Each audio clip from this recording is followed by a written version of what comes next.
Salut tout le monde. Bon, avant de commencer cet épisode, je dois vous informer qu'on est à la télévision. Au cas où vous le saviez pas. Non, mais ça m'oblige à faire un disclaimer. En gros, cet épisode va traiter d'un sport de combat. Toutes les images que vous allez voir ont été filmées pendant des entraînements. Ça veut dire que tout le monde porte des protections adaptées à la pratique du sport et que toutes les précautions ont été prises pour faire en sorte que personne ne se blesse. Sur ce, je vous laisse avec l'épisode.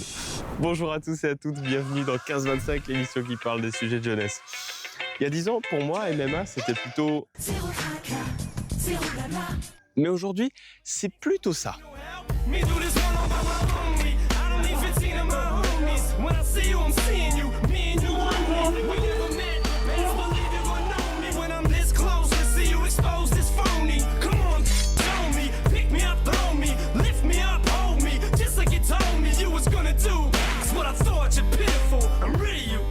What would it take?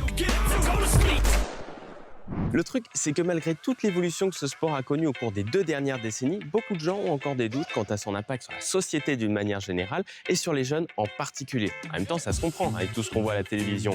Coup de coude, coup de genou, étranglement, tout ça c'est autorisé. Mais bon, entre l'équivalent d'un champion olympique en compétition dans son sport et un petit club paumé dans la diagonale du vide, il peut y avoir une grosse différence. Et c'est pourquoi aujourd'hui, plutôt que de se forger une opinion à distance, on va s'intéresser directement à ce sport pour voir ce qu'il en est vraiment. Et cette aventure commence aux 3 pontons.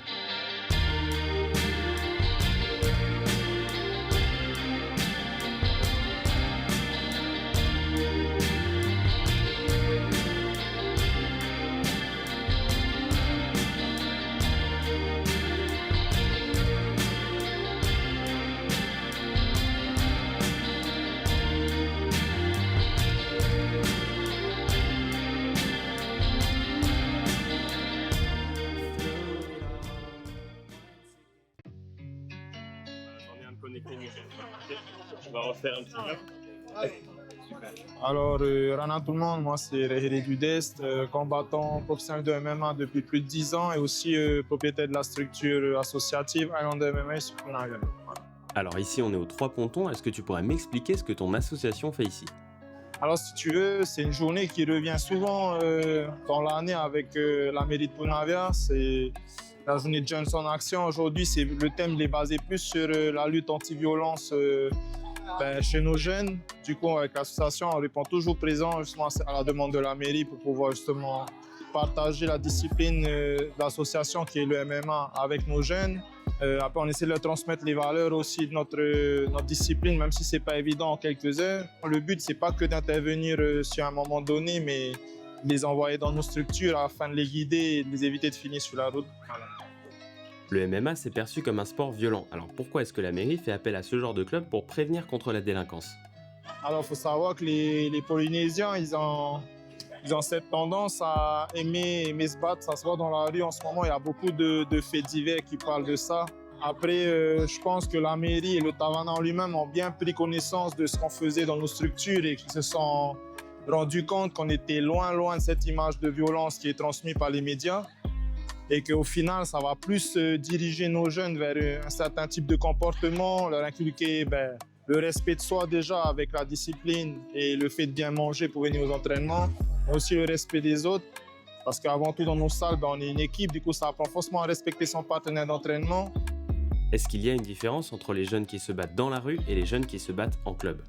Oui et non, parce que je dis que les jeunes la plupart des jeunes qui viennent en structure viennent de ces milieux-là et ils voient très bien la différence entre ce qu'ils font dans la rue et ce qu'ils pratiquent en club. C'est 2 mondes différents. Quand ils se rendent compte de ça, la plupart d'entre eux restent en structure, réorganisent un peu plus leur vie et essayent de filer droit. Qu'est-ce que tu dirais à ceux qui disent « dans tous les cas, le MMA, c'est que de la bagarre » ? Alors moi, pour être franc avec tous ces gens-là, c'est à 100% des gens qui n'ont jamais pratiqué.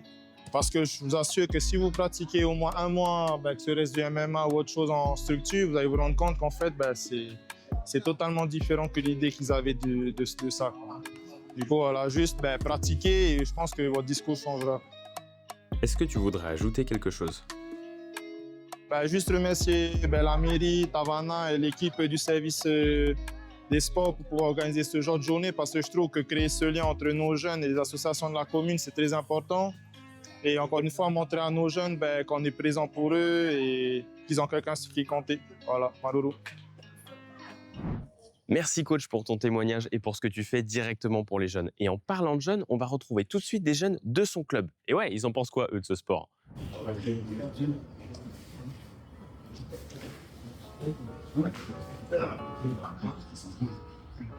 Salut, je m'appelle Manoalani Darouzès. Je suis nouvelle dans cette salle et ça fait maintenant depuis janvier que je suis là. Je m'appelle Ritu Tamari, j'ai 18 ans et je suis combattant de MMA au club de Highlander MMA. Qu'est-ce que tu penses du sport que tu pratiques? Est-ce que tu y trouves des valeurs qui te parlent? Ce qui est intéressant, c'est que je trouve qu'ici, on ne te juge pas à ton niveau en fait. Genre, que tu sois bon ou que tu sois nouveau dans le sport, on va te mettre au même niveau que celui qui est super bon, tu vois. Enfin, c'est pas au niveau du fight, hein, mais plutôt au niveau du coaching, on va dire. Ils vont pas plus s'occuper des compétiteurs, sauf en période de compétition, bien sûr. On s'occupe de tout le monde ici. C'est ce que j'aime bien avec coach. Au début, j'avais vraiment peur du jugement parce que j'avais vraiment aucune base. Et finalement, les gens s'adaptent beaucoup à notre niveau aux débutants. Franchement, tu peux tourner avec quelqu'un qui en a fait pendant 10 ans ou quoi. S'ils voient que ton niveau, tu débutes, ils vont aller vraiment tout doucement, te conseiller. Franchement, c'est super bien. On a dit que c'est comme si je suis à la maison en fait. On dit c'est un peu familial, on est tous, on est bien en fait ici. Hein. Ils sont vraiment très accueillants et c'est vraiment chaleureux, c'est très familial comme ils l'ont dit. Mes clubs précédents, c'est machin, sont un groupe là, un groupe là, un groupe là. Parce que là on est tous ensemble et on est heureux là ici. Merci pour vos témoignages. Putain, j'arrive pas à me dire que ils sont plus jeunes que moi. Je sais pas, Haiti fait 2 fois ma taille, du coup, on va la refaire. Mais merci pour vos témoignages, les jeunes.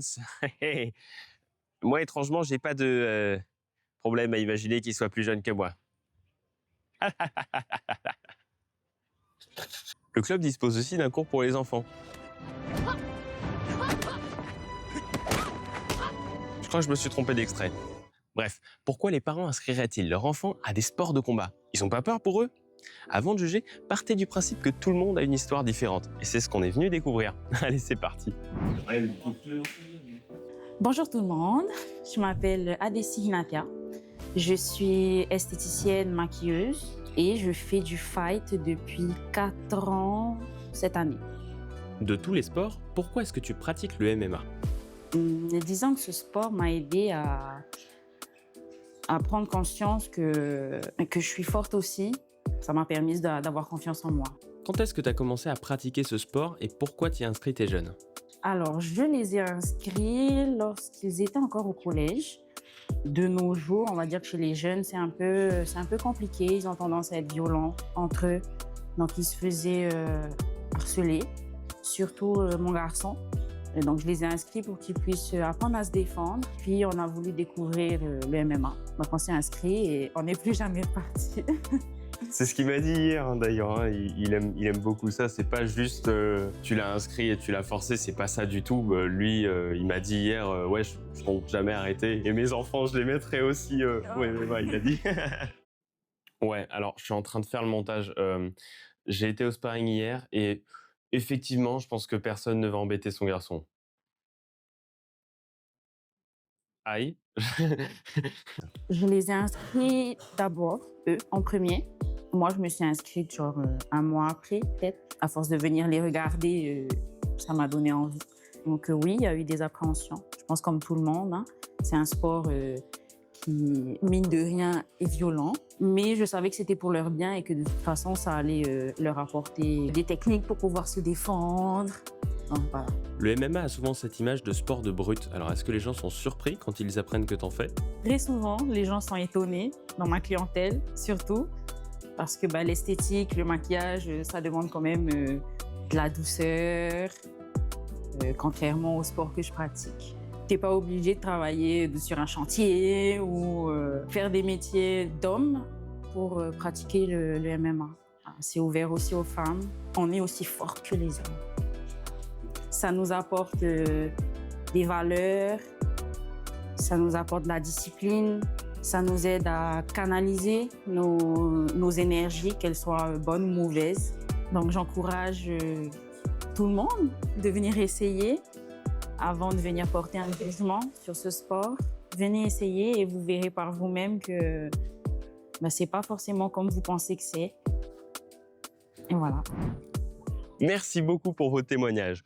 On va maintenant... Ok, je te coupe, mais c'est Mana du montage qui a la priorité. C'est moi qui décide ici, c'est moi le boss.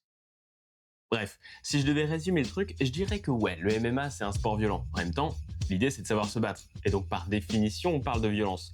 Mais n'y a-t-il pas une différence entre quelqu'un qui pratique un sport violent et quelqu'un de violent dans la vie de tous les jours ?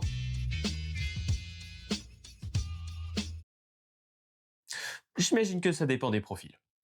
Les parents, si votre enfant venait vous voir en vous disant qu'il voulait faire du MMA, est-ce que ce serait le meilleur sport pour lui ? Voilà ce qu'on sait. Numéro 1, le MMA c'est un sport. C'est comme la boxe sur ce point, on n'est pas supposé l'utiliser en dehors du contexte sportif. Maintenant, ça n'empêche pas qu'une fois formé, tu sais te battre. J'aurais tendance à dire qu'il vaut mieux être capable de se battre et ne jamais l'utiliser plutôt que de ne pas être capable de se battre et d'en avoir besoin. Numéro 2, c'est un sport complet. Ça travaille plein de trucs. Le cardio, la mobilité, la coordination, les réflexes, l'équilibre, et j'en passe.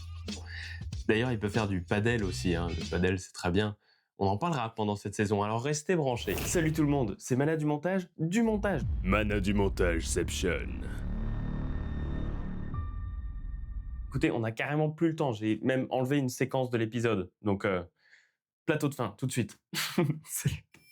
Ça marche. Merci à tous et à toutes d'avoir suivi cet épisode de 15-25. Merci à Alehele de nous avoir laissé filmer dans son club entre deux petites séances. Moi, je vais filer tourner le prochain épisode de 15-25 et nous, on se retrouve la semaine prochaine à la même heure sur TNTV. Allez, salut.